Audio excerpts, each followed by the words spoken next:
curious emotion spread freezingly over me as I took and examined it. The blade was scraped down all over, beautifully scraped, as though someone had sandpapered it with care, making it so thin that the first vigorous stroke must have snapped it off at the elbow. "Oh, one of us walked in his sleep and did this thing," I said feebly, or it has been filed by the constant stream of sand particles blown against it by the wind, perhaps." "Ah," said the Swede, turning away, laughing a little, "you can explain everything." "The same wind that caught the steering paddle and flung it so near the bank that it fell in with the next lump that crumbled," I called out after him, absolutely determined to find an explanation for everything he showed me. "I see," he shouted back, turning his head to look at me before disappearing among the willow bushes. Once alone with these perplexing evidences of personal agency, I think my first thoughts took the form of, one of us must have done this thing, and it certainly was not I. But my second thought decided how impossible it was to suppose, under all the circumstances, that either of us had done it, that my companion, the trusted friend of a dozen similar expeditions, could have knowingly had a hand in it, was a suggestion not to be entertained for a moment. Equally absurd seemed the explanation that this imperturbable and densely practical nature had suddenly become insane and was busied with insane purposes. Yet the fact remained that what disturbed me most, and kept my fear actively alive even in this blaze of sunshine and wild beauty, was the clear certainty that some curious alteration had come about in his mind, that he was nervous, timid, suspicious, aware of goings-on he did not speak about, watching a series of secret and hitherto unmentionable events, waiting, in a word, for a climax that he expected, and I thought expected very soon. This grew up in my mind intuitively. I hardly knew how. I made a hurried examination of the tent and its surroundings, but the measurements of the night remained the same. There were deep hollows formed in the sand, I now noticed for the first time, basin-shaped and of various depths and sizes, varying from that of a teacup to a large bowl. The wind, no doubt, was responsible for these miniature craters, just as it was for lifting the paddle and tossing it towards the water. The rent in the canoe was the only thing that seemed quite inexplicable. And after all, it was conceivable that a sharp point had caught it when we landed. The examination I made of the shore did not assist this theory, but all the same I clung to it with that diminishing portion of my intelligence which I called my reason. An explanation of some kind was an absolute necessity, just as some working explanation of the universe is necessary, however absurd, to the happiness of every individual who seeks to do his duty in the world and face the problems of life. The simile seemed to me at the time an exact parallel. I at once set the pitch melting, and presently the Swede joined me at the work, though under the best conditions in the world the canoe could not be safe for travelling till the following day. I drew his attention casually to the hollows in the sand. "Yes," he said, "I know. They're all over the island, but you can explain them, no doubt." "Wind, of course," I answered without hesitation. "Have you never watched those little whirlwinds in the street that twist and twirl everything into a circle? This sand's loose enough to yield, that's all." He made no reply, and we worked on in silence for a bit. I watched him surreptitiously all the time, and I had an idea he was watching me. He seemed, too, to be always listening attentively to something I could not hear, or perhaps for something that he expected to hear, for he kept turning about and staring into the bushes and up into the sky, and out across the water where it was visible through the openings among the willows. Sometimes he even put his hand to his ear and held it there for several minutes. He said nothing to me, however, about it, and I asked no questions. And meanwhile, as he mended that torn canoe with the skill and address of a Red Indian, I was glad to notice his absorption in the work, for there was a vague dread in my heart that he would speak of the changed aspect of the willows. And if he had noticed that, my imagination could no longer be held a sufficient explanation of it. At length, after a long pause, he began to talk. "Queer thing," he added in a hurried sort of voice, as though he wanted to say something and get it over. "Queer thing, I mean, about that otter last night. I had expected something so totally different that he caught me with surprise, and I looked up sharply. "Shows how lonely this place is. Otters are awfully shy things." "I don't mean that, of course," he interrupted. "I mean, did you think it really was an otter?" "What else, in the name of heaven, what else?" "You know, I saw it before you did, and at first it seemed so much bigger than an otter." "The sunset as you looked upstream magnified it, or something," I replied. He looked at me absently a moment, as though his mind were busy with other thoughts. "It had such extraordinary yellow eyes," he went on half to himself. "That was the sun, too," I laughed, a trifle boisterously. "I suppose you'll wonder next if that fellow in the boat—" I suddenly decided not to finish the sentence. He was in the act again of listening, turning his head to the wind, and something in the expression of his face made me halt. The subject dropped, and we went on with our caulking. Apparently he had not noticed my unfinished sentence. 5 minutes later, however, he looked at me across the canoe, the smoking pitch in his hand, his face exceedingly grave. "I did rather wonder, if you want to know," he said slowly, "what that thing in the boat was. I remember thinking at the time it was not a man. The whole business seemed to rise quite suddenly out of the water." I laughed again, boisterously in his face, but this time there was impatience and a strain of anger, too, in my feeling. "Look here now," I cried. "This place is quite queer enough without going out of our way to imagine things. That boat was an ordinary boat, and the man in it was an ordinary man, and they were both going downstream as fast as they could lick, and that otter was an otter, so don't let's play the fool about it." He looked steadily at me with the same grave expression. He was not in the least annoyed. I took courage from his silence. "And for heaven's sake," I went on, "don't keep pretending you hear things, because it only gives me the jumps, and there's nothing to hear but the river and this cursed old thundering wind."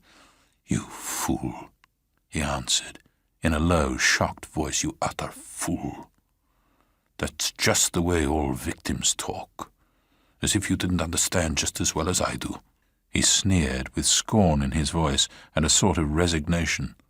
"The best thing you can do is to keep quiet and to try to hold your mind as firm as possible.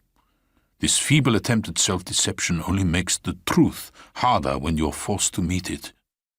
My little effort was over, and I found nothing more to say, for I knew quite well his words were true, and that I was the fool, not he. Up to a certain stage in the adventure, he kept ahead of me easily, and I think I felt annoyed to be out of it, to be thus proved less psychic, less sensitive than himself to these extraordinary happenings, and half ignorant all the time of what was going on under my very nose. He knew from the very beginning, apparently. But at the moment I wholly missed the point of his words about the necessity of there being a victim, and that we ourselves were destined to satisfy the want. I dropped all pretence thenceforward, but thenceforward likewise my fear increased steadily to the climax. "But you're quite right about one thing," he added before the subject passed, "and that is that we're wiser not to talk about it or even to think about it, because what one thinks finds expression in words, and what one says happens." That afternoon, while the canoe dried and hardened, we spent trying to fish, testing the leak, collecting wood, and watching the enormous flood of rising water. Masses of driftwood swept near our shores sometimes, and we fished for them with long willow branches. The island grew perceptibly smaller as the banks were torn away with great gulps and splashes. The weather kept brilliantly fine till about 4 o'clock, and then for the first time for 3 days the wind showed signs of abating. Clouds began to gather in the southwest, spreading thence slowly over the sky.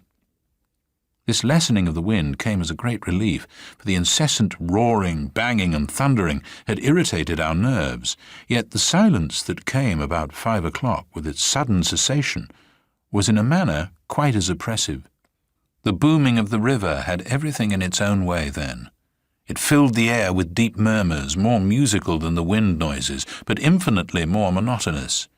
The wind held many notes, rising, falling, always beating out some sort of great elemental tune, whereas the river's song, lay between 3 notes at most, dull pedal notes that held a lugubrious quality foreign to the wind, and somehow seemed to me, in my then nervous state, to sound wonderfully well the music of doom.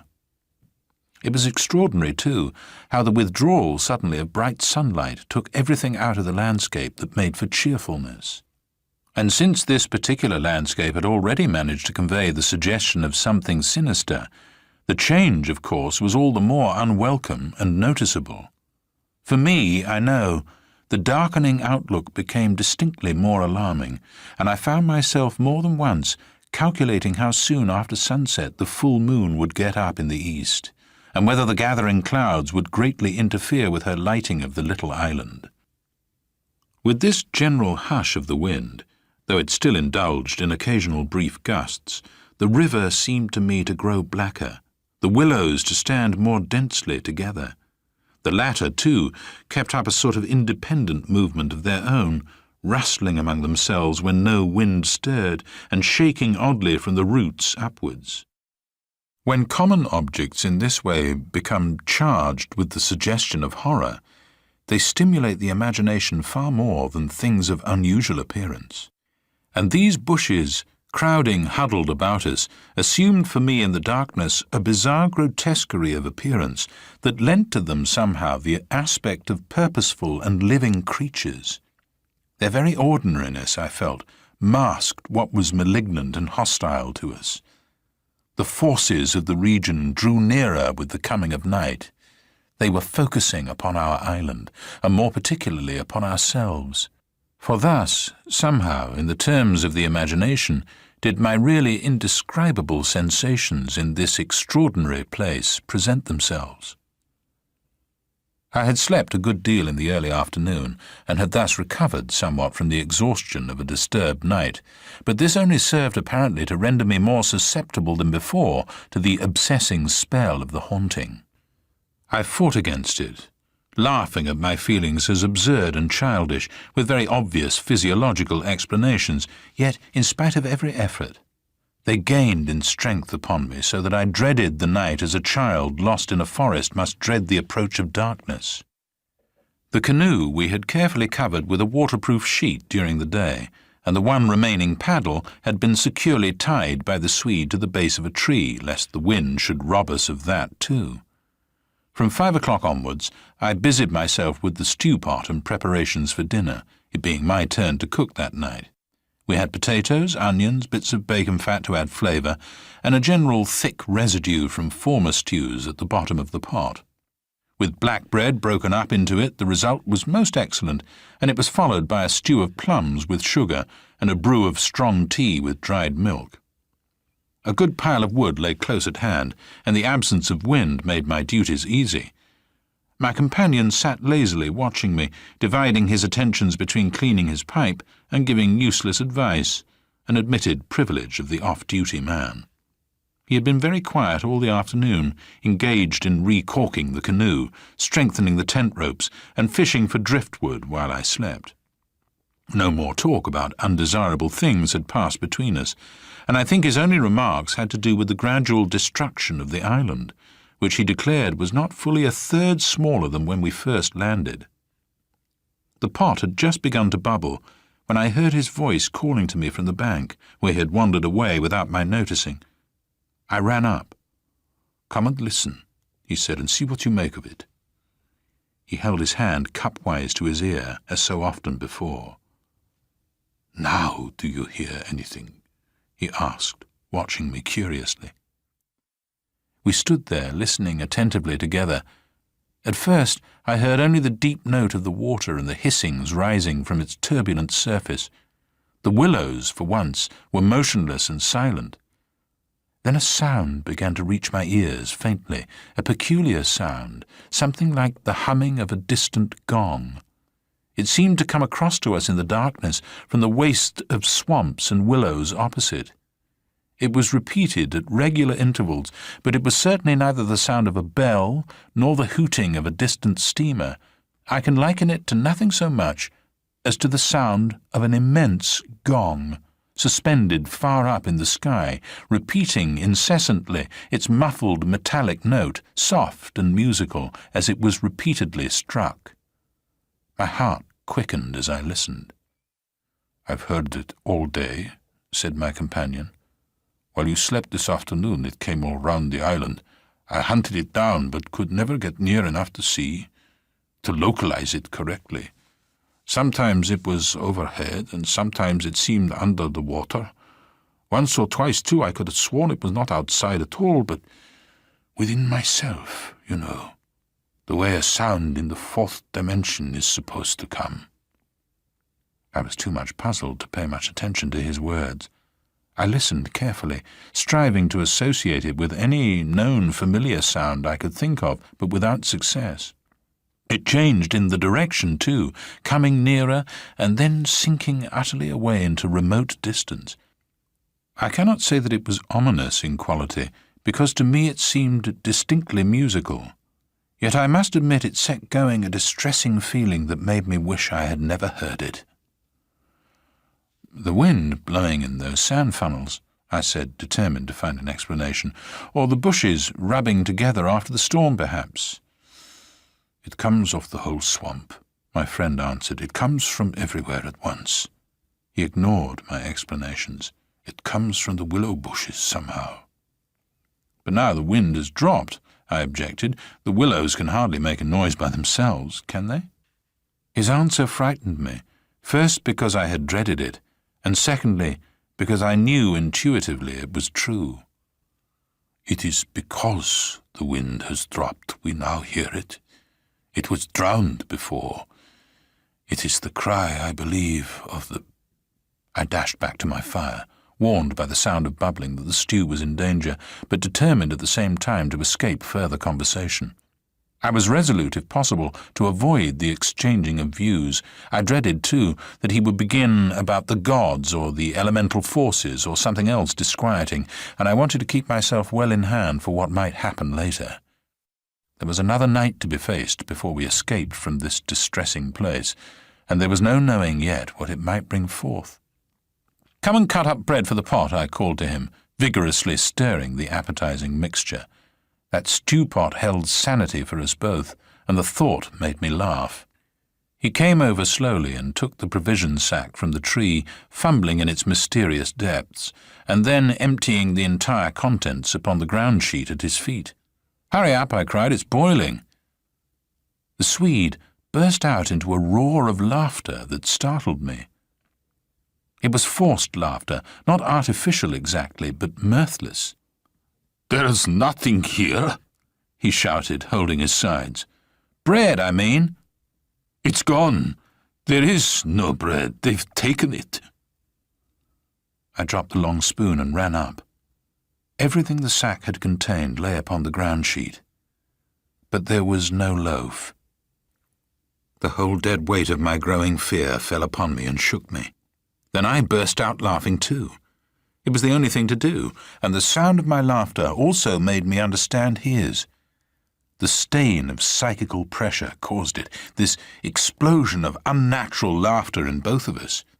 It was an effort of repressed forces to seek relief. It was a temporary safety valve, and with both of us it ceased quite suddenly.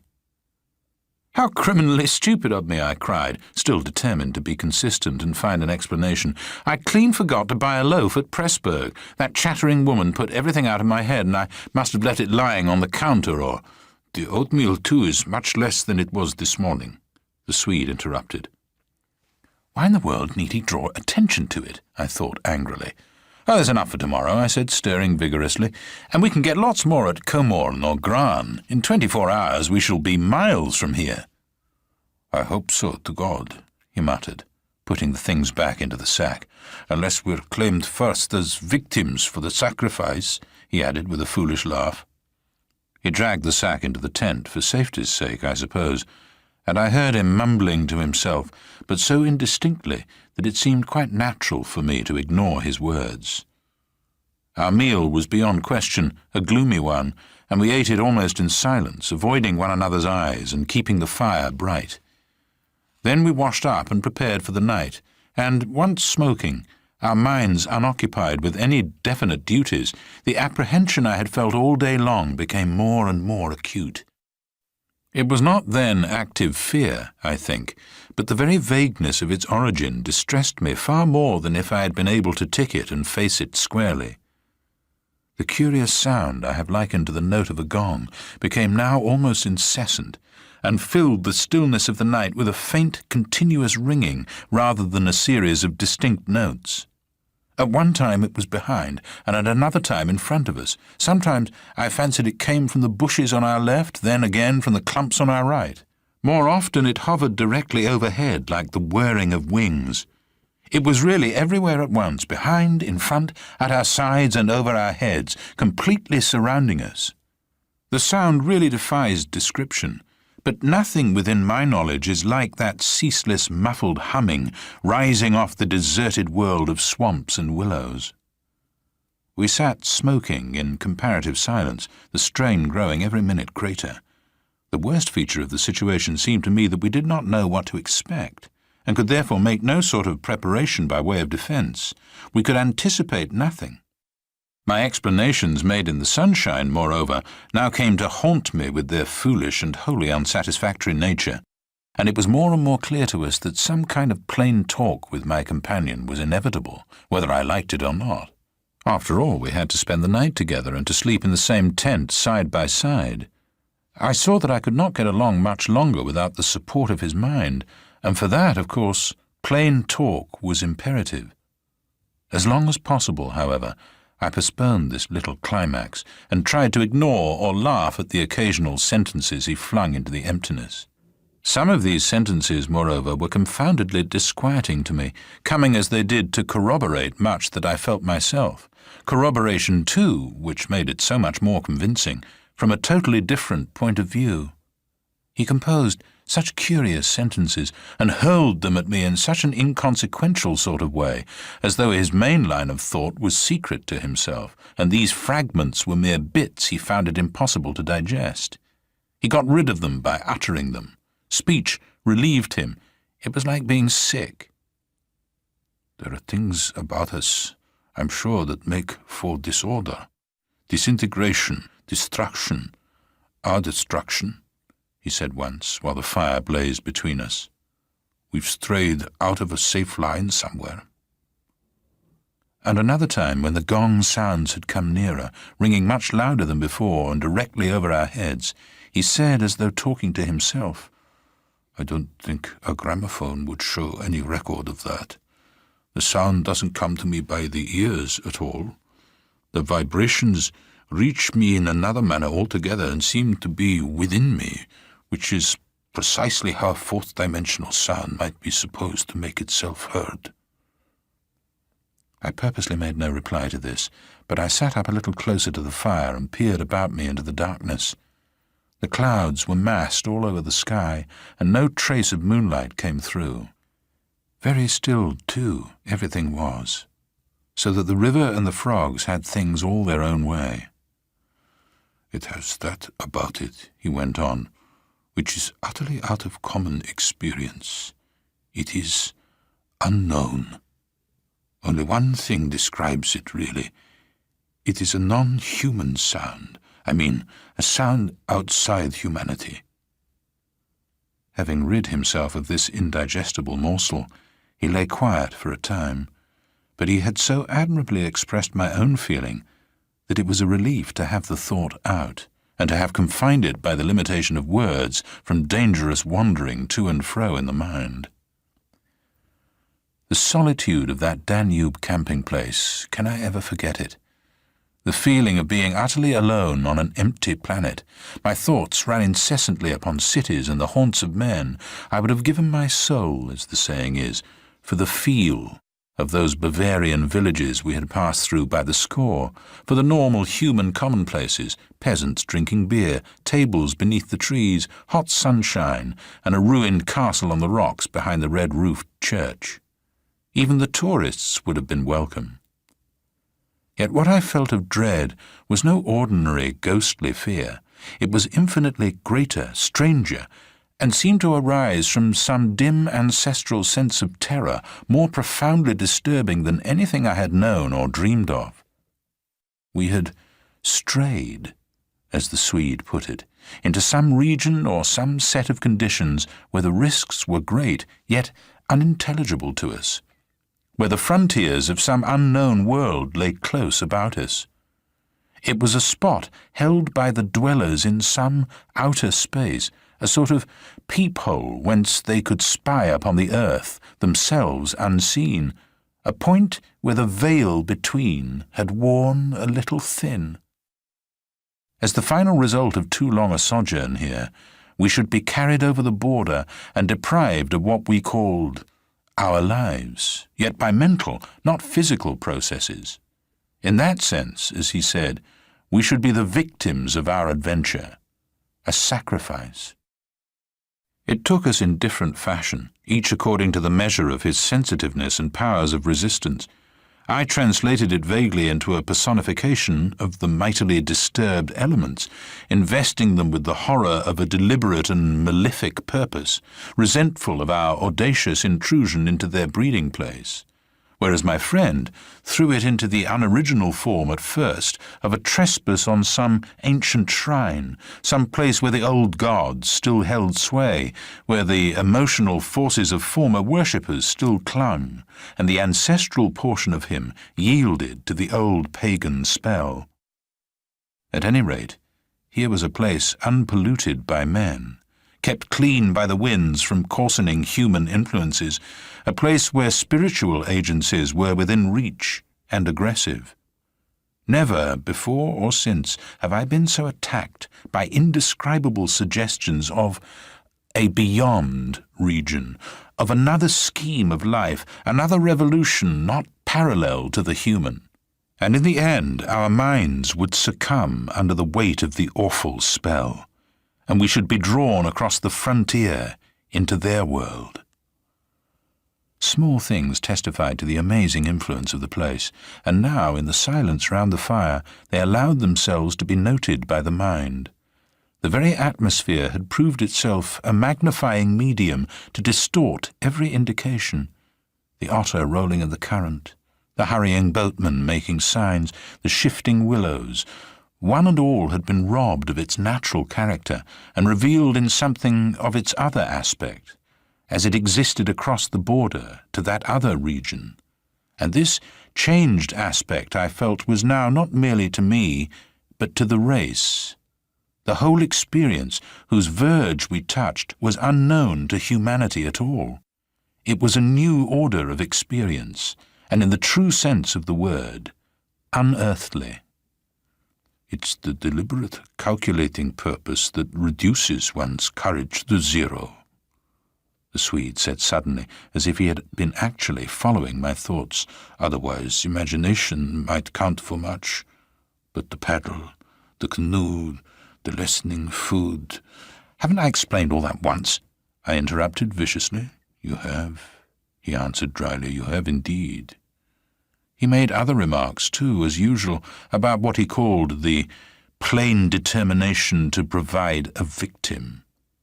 But having now arranged my thoughts better, I recognized that this was simply the cry of his frightened soul against the knowledge that he was being attacked in a vital part, and that he would be somehow taken or destroyed.